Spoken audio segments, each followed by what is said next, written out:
خوش آمدید۔ کبھی غور کیا ہے کہ مالی کامیابی کا تعلق ذہانت سے کم اور ہمارے رویے سے زیادہ کیوں ہوتا ہے؟ آج ہم مورگن ہازل کی شاندار کتاب دی سائیکالوجی آف منی کی روشنی میں اسی حیران کو نفسیات کو سمجھنے کی کوشش کریں گے جو ہمارے پیسوں سے جڑے ہر فیصلے پر اثر انداز ہوتی ہے۔ یہ کتاب دی سائیکالوجی آف منی ایک بہت بنیادی سی لیکن گہری سچائی کو سامنے لاتی ہے۔ وہ یہ کہ پیسے کا کھیل اصولوں اور فارمولوں پر نہیں بلکہ ہمارے جذبات اور رویوں پر کھیلا جاتا ہے۔ یہ ہمیں سکھاتی ہے کہ کوئی کیا جانتا ہے یہ اتنا اہم نہیں، بلکہ وہ کیسا برتاؤ کرتا ہے یہی اصل میں اس کی مالی قسمت کا فیصلہ کرتا ہے۔ اچھا، اس آئیڈیا کو بہتر طور پر سمجھنے کے لیے آئیے دو ایسی زندگیوں کا جائزہ لیتے ہیں جو ایک دوسرے سے بالکل مختلف تھیں، لیکن جن کے مالیاتی انجام ہمیں سچ میں حیران کر دیتے ہیں۔ یہ دو قسمتوں کی ایک کہانی ہے۔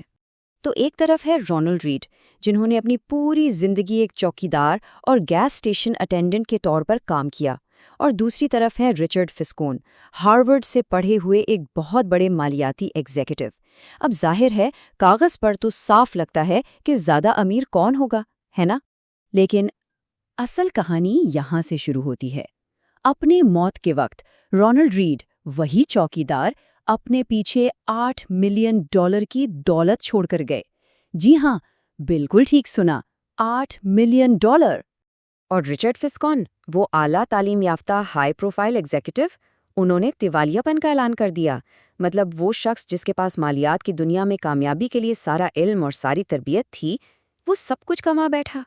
تو پھر سب سے بڑا سوال تو یہی ہے، آخر یہ ہوا کیسے؟ یہ کیسے ممکن ہے کہ ایک شخص جس کے پاس کوئی باقاعدہ مالیاتی تربیت نہیں تھی وہ کروڑ پتی بن گیا، جبکہ ایک ماہر دیوالیہ ہو گیا؟ اس کا جواب کسی اسپریڈ شیٹ یا کیلکولیشن میں نہیں، بلکہ انسانی نفسیات میں چھپا ہوا ہے۔ کتاب کا سب سے بڑا سبق یہی ہے کہ مالی معاملات میں کسی کا دماغ اس کے کیلکولیٹر سے کہیں زیادہ طاقتور ہوتا ہے۔ جیسا کہ کتاب میں بڑی خوبصورتی سے بیان کیا گیا ہے، مالی کامیابی ایک نرم مہارت ہے جہاں کسی کا رویہ اس سے زیادہ اہم ہے کہ وہ کیا جانتا ہے۔ دوسرے لفظوں میں کہیں تو یہ علم کا نہیں بلکہ حکمت اور برتاؤ کا کھیل ہے۔ فرق بالکل واضح تھا۔ ایک طرف رونالڈ ریڈ کا صبر اور ایک سادہ طویل مدتی حکمت عملی تھی، اور دوسری طرف رچرڈ فسکون کا لالچ اور پیچیدہ قرض پر مبنی فیصلے تھے، اور نتیجہ ایک نے دولت بنائی، دوسرا سب کچھ گنوا بیٹھا۔ ان دو کہانیوں سے یہ سوال پیدا ہوتا ہے کہ ہمارے مالی فیصلے آخر بنتے کیسے ہیں؟ جواب یہ ہے کہ ہر شخص پیسے کو اپنی زندگی کے تجربات کے آئینے میں دیکھتا ہے، جو ایک منفرد اور اکثر ایک متعصبانہ نظریہ تشکیل دیتا ہے۔ کتاب کا ایک بہت طاقتور سبق یہ ہے کہ کوئی پاگل نہیں ہے۔ اس کا مطلب یہ ہے کہ جو مالی فیصلہ کسی کو بے وقوفی لگتا ہے، وہ کسی دوسرے شخص کے لیے اس کے اپنے تجربات کی روشنی میں بالکل منطقی ہو سکتا ہے۔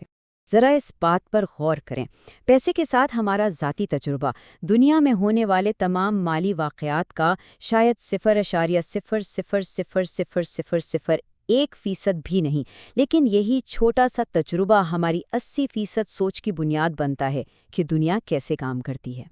مثال کے طور پر جو لوگ 1970 میں پیدا ہوئے، انہوں نے اپنی جوانی میں اسٹاک مارکیٹ کو آسمان چھوتے دیکھا، جس سے سرمایہ کاری پر ان کا اعتماد بہت بڑھا۔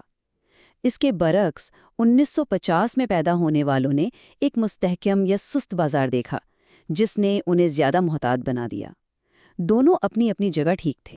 بالکل اسی طرح 1960 میں پیدا ہونے والے شخص نے بے قابو مہنگائی کا تجربہ کیا، جس سے ان کے ذہن میں قیمتوں کے بڑھنے کا ایک گہرا خوف بیٹھ گیا، جبکہ 1990 میں پیدا ہونے والا شخص شاید اس خوف کو اس طرح محسوس ہی نہ کر پائے۔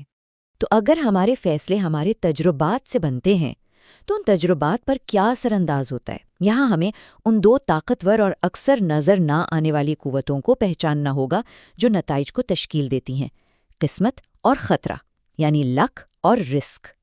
قسمت اور خطرہ یہ اصل میں ایک ہی سکے کے دو رخ ہیں۔ ہر کامیابی کی کہانی کے پیچھے خطرے کا ایک دوسرا اندیکھا پہلو بھی ہوتا ہے۔ تمام نتائج صرف انفرادی کوشش کا نتیجہ نہیں ہوتے۔ اور یہ اقتباس اس خیال کا بہترین خلاصہ کرتا ہے: کچھ بھی اتنا اچھا یا برا نہیں ہوتا جتنا لگتا ہے۔